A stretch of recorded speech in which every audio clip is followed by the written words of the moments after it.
السلام علیکم ورحمۃ اللہ وبرکاتہ۔ آج ہم انشاءاللہ عز و جل یہ حدیث پڑھیں گے کہ حقیقی بادشاہ اللہ تعالیٰ کی ذات ہے۔ آئیے حدیث سماعت فرمائیں۔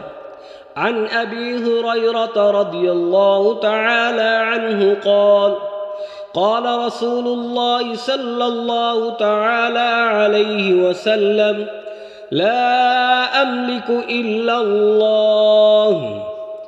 آئیے ترجمہ سماعت فرمائیں۔ حضرت ابو ہریرہ رضی اللہ تعالی عنہ روایت فرماتے ہیں، حضور علیہ السلام نے ارشاد فرمایا، حقیقی بادشاہ اللہ تعالیٰ ہے۔ تو جب حقیقی بادشاہ اللہ تعالیٰ کی ذات ہے تو ہمیں اللہ رب العالمین کو راضی رکھنا چاہیے، کیونکہ وہی ہمارا مالک ہے، وہی ہمارا خالق ہے، وہی ہمارا رازق ہے۔ جب ہم اللہ تعالیٰ کو راضی کریں گے تو انشاءاللہ ہمیں کسی قسم کی کوئی پریشانی نہیں ہوگی۔ اور یہ بات یاد رکھنا کہ کسی لیڈر کے پیچھے مت پڑیں، کسی لیڈر کے کہنے پر ملک کا نقصان نہ کریں، کیونکہ یہ ملک ہمارا اپنا گھر ہے۔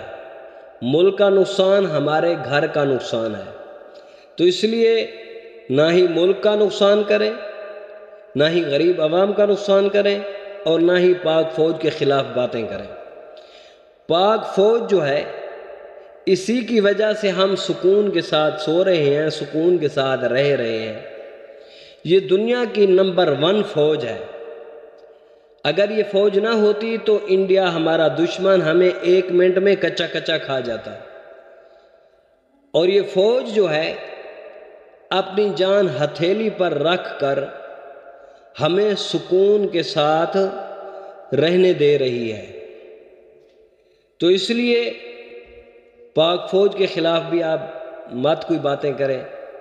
اور یہ بات یاد رکھنا، حقیقی بادشاہ اللہ تعالیٰ ہے، اور جس نے ملک کے ساتھ غداری کی، عوام پر ظلم کیا، تو پھر اللہ رب العالمین نے اس کو ذلیل فرمایا۔ اس کے مقدر میں ذلت ہی ذلت ہے۔ آپ سب دیکھ سکتے ہیں کہ جس نے جیسے ہی ظلم کیا عوام پر، ملک کے ساتھ جس نے بھی غداری کی ہے، وہ سب کے سب ذلیل ہو رہے ہیں۔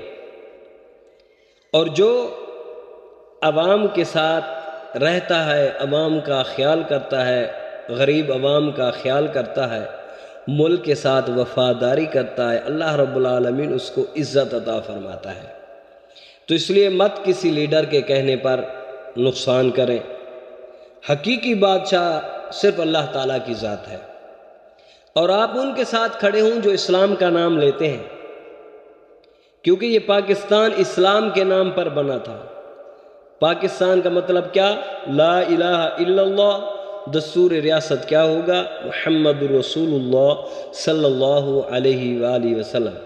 آپ اسلام والوں کے ساتھ کھڑے ہوں، آپ ختم نبوت کے پہرے داروں کے ساتھ کھڑے ہوں، تو انشاءاللہ دین بہت جلد تخت پر آئے گا۔ تو دعا ہے اللہ تعالی ہمارے ملک کو امن کا گہوارہ بنائے، اور اللہ تعالی ہماری پاک فوج کو مزید قوت و طاقت عطا فرمائے، اور انشاءاللہ یہ اسلام کا جھنڈا ایک دن پوری دنیا میں لہرائے گا۔ پاک فوج زندہ باد، پاکستان زندہ باد۔ یہ ویڈیو اگر آپ کو اچھی لگے تو ضرور سبسکرائب کریں، شیئر بھی کریں اور لائک بھی کریں۔